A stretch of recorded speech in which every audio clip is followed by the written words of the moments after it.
one particular set of people.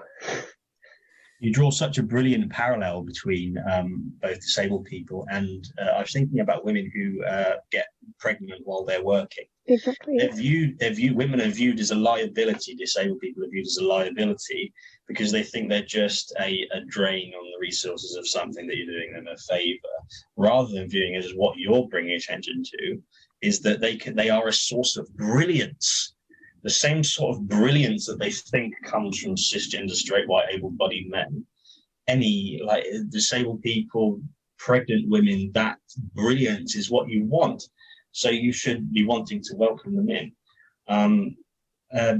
Do you finding any perspective on how the gaming industry is accessible to people?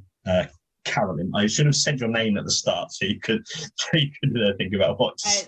It's a common problem I do, although sometimes I just do it to freak you guys out. But no, I think just on what you say, it's not just when women become pregnant, it's just the fact that we're women that employers see us as a liability because we might become pregnant. I mean, my very first job interview when I was 18, I was asked about, well, are you planning on getting pregnant anytime soon? Which was illegal. Yeah. I've been asked that before. It was illegal then. It's inconceivable to me to think of that. So, but again, it was, it's considered standard because, and the ridiculousness of it, and I'm going to quote Dr. Hannah Baron Brown here because, frankly, I have to listen to her enough anyway, but no, it's fine. Her TED Talk, which she does brilliantly talk about this, is that employers should be employing disabled people because they are problem solvers, because they have had to overcome these issues. They are people who know how to overcome these issues. I was repeating this the other night when I was talking to my partner about, because this is how middle class and old I am. I was watching Gardener's World. And there's a woman who mostly gardens with her feet, and she was explaining because of her disability, this is how she gets by. And I was saying, the way that she will see the world in terms of overcoming problems, I mean, she's so much more talented and has 100 more skills to offer than most people do because she's already having to do that problem solving. And I feel in this world now, frankly, unless you are something like a doctor where you physically have to touch people, where's she going with this? There is no reason you can't do a job remotely. And I've been saying this for years. I've been working flexible part-time from home since 2016. And it's brilliant the rest of the world has caught up with the fact now. And I'm actually getting more work now because people are, oh, you can do this remotely. Oh, we can employ you and you can do this at the same time. I'm able to work in a way that works for me. I have friends who can't work if they have to set an alarm, for example. That triggers their insomnia and anxiety. And so being able to set their own hours is what allows them to be more productive. For me, being able to juggle different tasks throughout the day and spend an hour on this job, an hour on that job, helps me be more productive. And I think it's all about recognizing that the gaming world needs more more diverse people involved in it. Possibly more interesting, because if you're more diverse, you are going to be more interesting generally. And these barriers, these false barriers, I mean, we've seen it in so many industries over the last year where I'm going to say they are men quite often, who their main job over the years seems to have been in a management role to just walk around an office and boss people around and organise meetings about meetings and say stuff. They don't really do much. And I think they have found this last year very difficult because when everyone's just at home being productive remotely, their job has no meaning anymore because they don't, frankly, they had no meaning before, but at least they felt important because they were walking around an office and bossing people around. And I think those are the people who exist in industries as a barrier to working in different ways, including different people, because they don't see it as work. They don't see it as how it should work. Anyway, that's me. Yeah, Jem, do you feel there's that parallel in the gaming industry that you see with the general theme of society?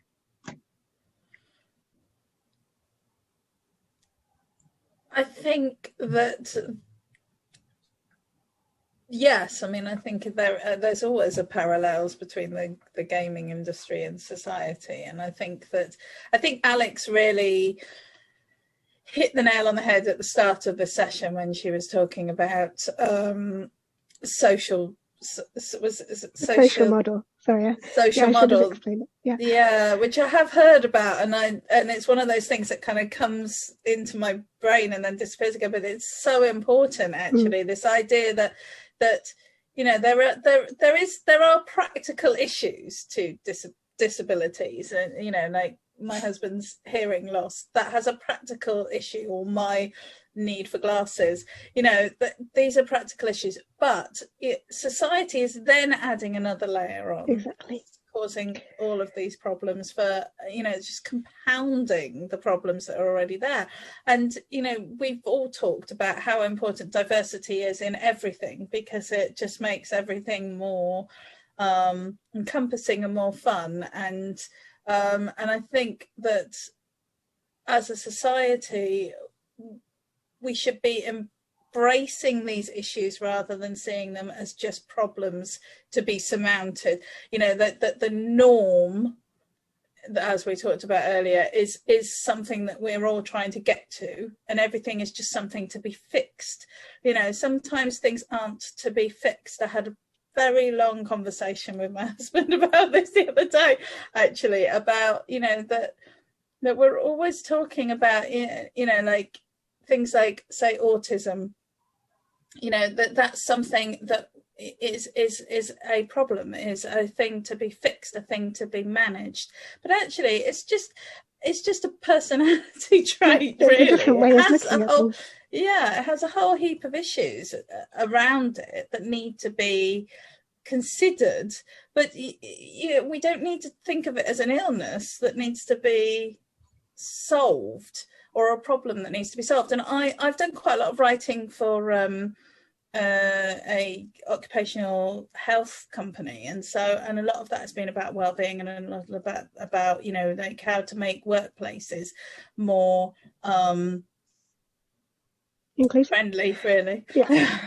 and it's always about, you know, what are the problems and how do we do it? And the companies are always saying, oh, we've got to spend money on this. This is too much hassle. This is too difficult.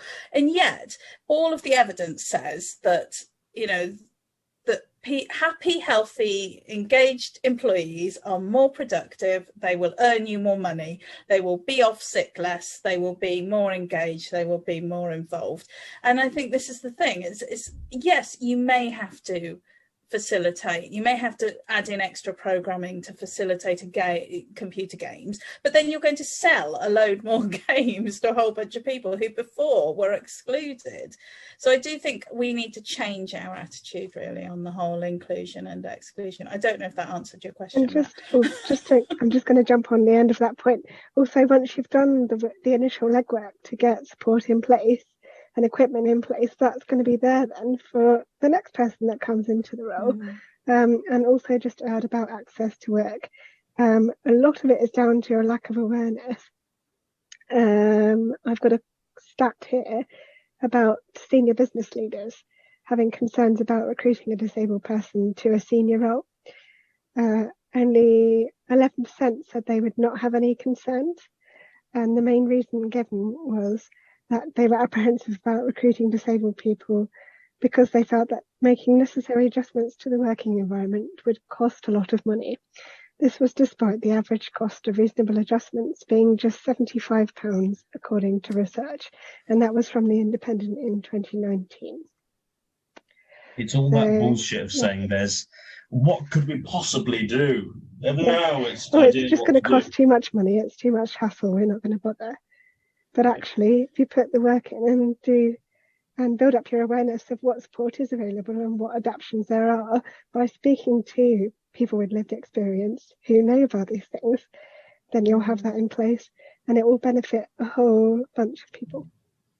Education and support is obviously key there, because this is employers thinking, oh, this is going to cost a fortune, and the reality is no, it's not. And obviously I think the onus should be on employers to go out there and find out that it's not, but clearly they're not doing that. So there's a need to expand the knowledge base, really, isn't there? And the way you do that is you get more people into these businesses, so that they go, oh well, we employed Rosie and that was all fine, so now it's not a problem. And I think the more people that you can get involved who have various disabilities, then the more businesses can see that actually they can afford, and they get so much more back from it.